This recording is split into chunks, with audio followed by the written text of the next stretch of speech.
En 1957, un manuel de formation militaire français décrit précisément l'utilisation des chocs électriques comme méthode d'interrogatoire standard. Les schémas montrent le placement des électrodes sur des zones sensibles du corps, tandis que les annotations soulignent l'efficacité pour briser rapidement les résistances. Cette froideur administrative révèle comment la torture était intégrée dès l'instruction de base. Des archives déclassifiées en 2001 confirment que ces techniques étaient massivement appliquées durant la guerre d'Algérie.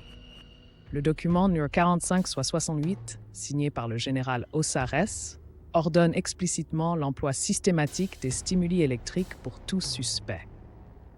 Des rapports médicaux annexés notent des voltages précis, prouvant une industrialisation de la souffrance.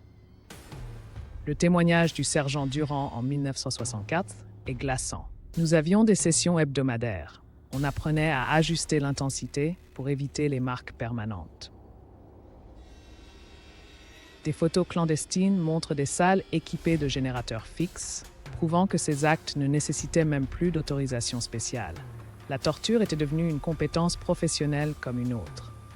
Un rapport interne de 1972 liste 87 cas de désobéissance technique. Des soldats refusant de participer aux interrogatoires. Tous furent mutés dans des unités disciplinaires.